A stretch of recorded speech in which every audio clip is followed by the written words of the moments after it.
So on this first one, you have y that is already solved for. So I can take what it is equal to and plug it in for y right there. You will not always have a variable already solved for. Sometimes you might have to solve for it first. So I'll plug that in.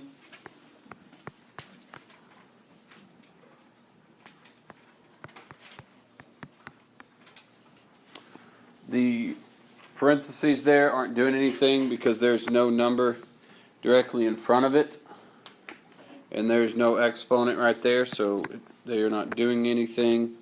X plus 2x gives me 3x. And x equals 4. Once you find the value for one of your variables, you need to plug it back in and solve for the other. Please pick the equation that is going to be the easiest. Okay, I would just use that first one, that y equals 2x. And then 2 times 4 is 8, so my solution would be 4, 8.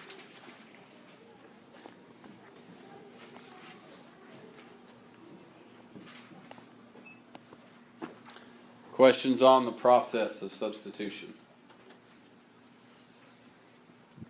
Fabulous.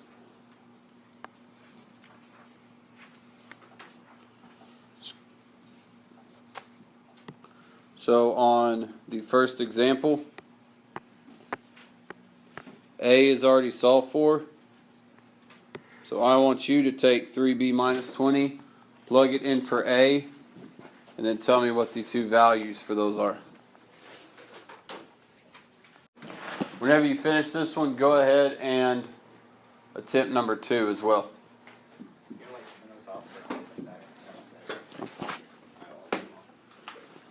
Just leave them where they're at, please.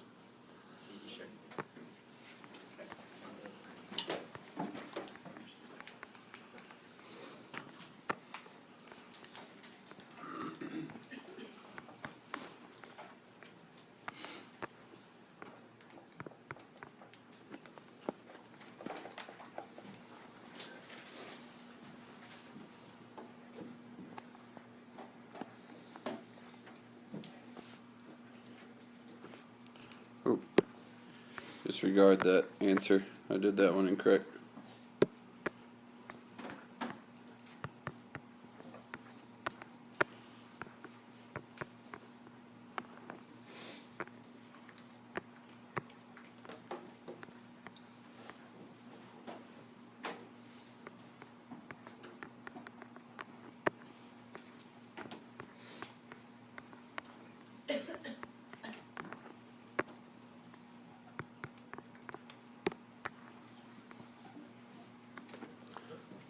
On the first one, you should have got that B was 8 and A was 4. If you're not getting what the answers that I have up on the screen, please let me know so I can come around and help you out.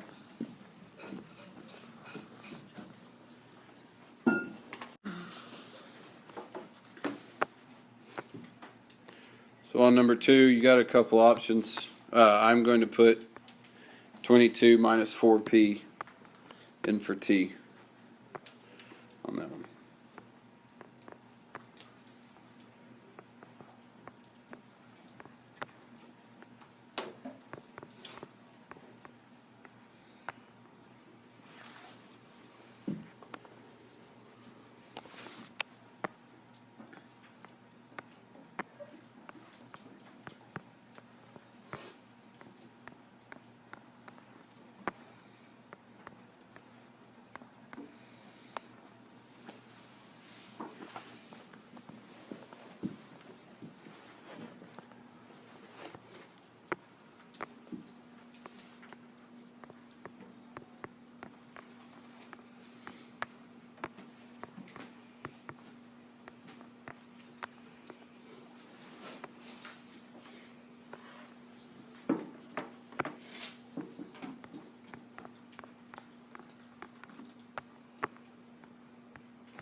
Here's the answer to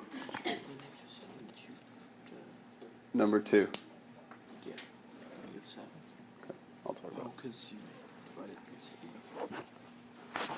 On number 2, a lot of the issue on this one that I've had in the past is this p right here. That's part of the equation.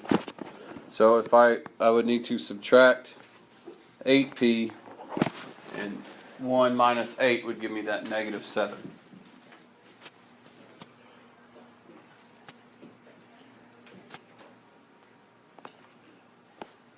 Any questions on either one of those two before we go on to number 3? Yes, ma'am. So I'm going to do 9 minus 44 plus 8, I get -27. When you do 9 minus 44, where are you at? Yeah, right there. So you ask him where I got that? Yeah, I get -27, 30. 9 minus 44 should be -35. 9 plus -35.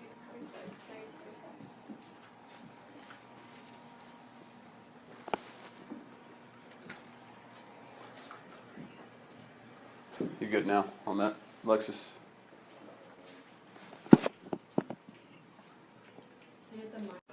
Looking at number 3. So you won't always have a variable that is already solved for. Sometimes you will have to solve for a variable before you can solve the equation.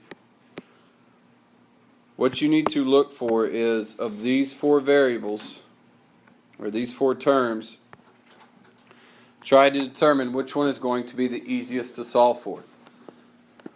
The one you need to look for is, if it's there, if it's positive and it does not have a coefficient. So both y's have a coefficient on them. And the first y is negative. Either x or both x's, they're both positive and they don't have a coefficient. So I would solve for either one of those first, just because it's going to be less math. If I solve for the first y, I'm going to have to subtract x and divide by -3. And now I'm going to be dealing with a fraction. On the second one, subtract x, divide by 2, and now I'm dealing with a decimal. As opposed to solving for x in the first equation, all I have to do is add 3y to solve for x. So now I want you to take that 3y minus 1, plug it in for x into the other equation, and solve for x and y, just like you've been doing on the last 2 problems.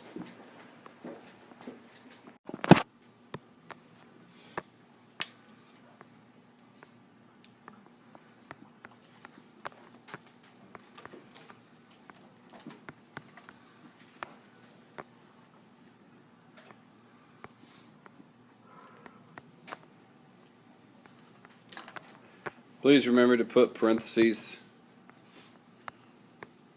whenever you substitute. Sometimes it will not affect it, like this one, but many times it will. Now, to go back up, once I've solved for one of these, and this is probably why I prefer substitution over elimination, is because I can use the work that I've already done. If I go back through my work and I'm needing to solve for x, if I already have an equation that is set up as x equals, I can use that equation. Okay, so I'm not going to plug it into one of the 2 originals. I'm going to plug it into the one that is set up as x equals. I'm going to use the work that I've already done. So x equals 3 times 2 minus 1. That would end up being 6 minus 1, which is 5. So that would be my answer right there. Questions on the process of substitution? Going to the word problems. And guys, you will see a lot of word problems in this unit for solving systems of equations. In fact, a lot of the questions that you'll see on something that I'm going to hand you here in a minute after we're done with notes, all you're asked to do is set up the system of equations and do not solve.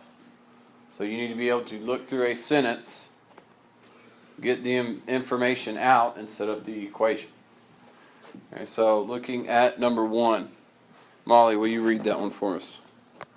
An art class is planning a trip to a museum. Of the 22 people going on the trip, there are 4 drivers and 2 types of vehicles, vans and cars. The vans seat 6 people and the cars seat 4 people, including drivers. How many vans and cars does it cost to do the trip? Okay. Always make sure that you identify your variables, especially if you're using X and Y. This one, the way it's set up, hopefully that's pretty obvious as to what those variables are going to represent. V will be vans. C will be cars. Some people don't like to use other variables other than X and Y for whatever reason. So if you're one of those people, please make sure that off to the side you put X equals vans, Y equals cars, or whatever it may be. So, setting up these equations. Just to make it a little bit easier for me, hopefully for you as well, I kind of titled the 2 equations that you're going to put together. And you're going to have these 2 kinds of equations on probably about 85% of these kind of problems. One is what I call the number of equation. So this is just where you're going to add up the total number of whatever they're talking about. This one being vehicles. So what is the total number of vehicles this group can take on this trip? Why 4? Because there's only 4 drivers. Right? The vehicle's not going to drive itself, even though these days I guess we're headed that way. So the total number of vehicles is 4. The left side of the equation is going to just be one variable plus the other variable. You're just counting the number of whatever the problem is talking about, hence why I call it number of. The next one is going to be your value equation. So you're going to take each variable and you're going to put the value of it in front of the variable, make the value the coefficient of it, and then it's going to equal the total number of whatever those values add up to. Okay, so on this one, the value is the number of people that can fit in that vehicle. How many people fit in the van? 6. How many people fit in the car? How many total people are going on the trip? 22. Okay. Number of and value equations. Okay. So if I was to look at that and I wanted to find the variable that would be the easiest to solve for, Noah, which one would you solve for? Okay, the V or the C? C. Okay, and it doesn't really matter. They're both are positive, and neither one of them has a coefficient. So, Lily, if I want to solve for that variable, what would I need to do? So I would have C equals 4 minus V. And now I want you to take that 4 minus V, plug it in for C, solve it out the rest of the way, and figure out how many vans and how many cars this group of people must take on the trip.